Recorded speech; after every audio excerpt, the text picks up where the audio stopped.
Aloha everyone, thank you for viewing my article presentation for Chinese culture in the Hong Kong curriculum, heritage and colonialism. My name is Caroline Yu. I was born in Hong Kong. I had my education in Hong Kong, Canada and China.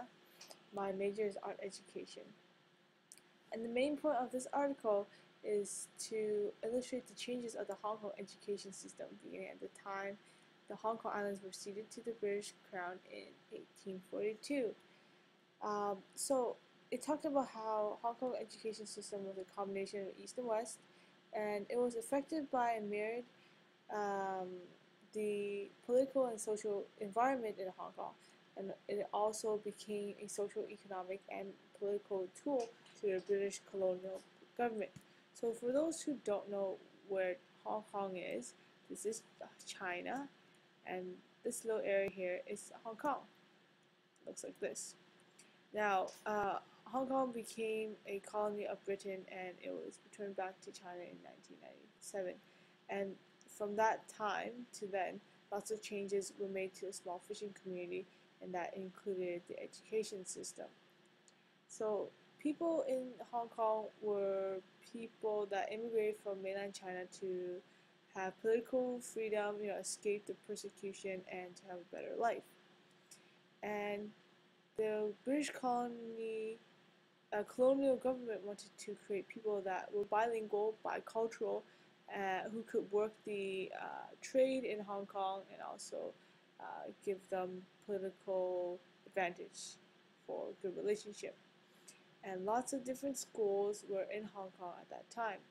So there were a small number of British colonial government secondary schools and missionary secondary schools. There were modern Chinese schools that followed the same system as the one in mainland China, and then there were lots of traditional Suzhou schools. The curriculum were either completely traditional or partially modernized. So the ones that are owned by foreigners were taught in English. Those were Chinese were taught in Chinese, and Hong Kong students were not considered equal in the education of high Chinese culture by their peers in mainland China, and their strength was in English and modern Western subject. Now, students in Hong Kong were educated in Hong Kong and then partially in mainland China, and if they wanted to go have higher education, they would go abroad, China, Japan. And so, as I said, it was affected and mirrored by the political and social environment, and also it was a tool for the British colony.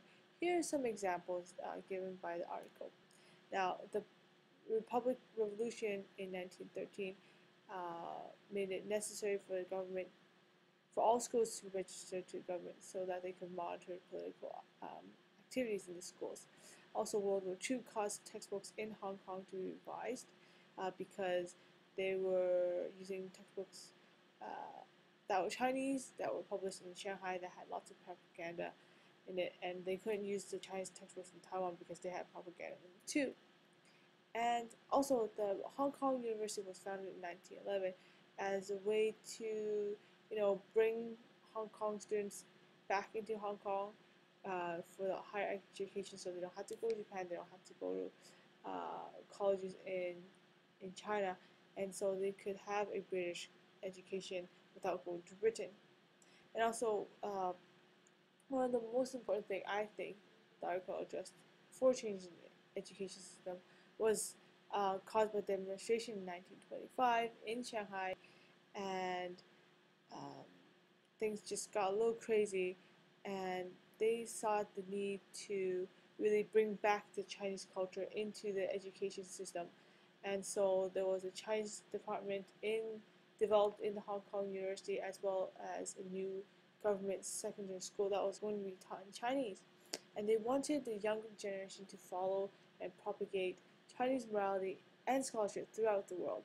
And that way they can have international understanding, and they have better friendship between China and foreigners.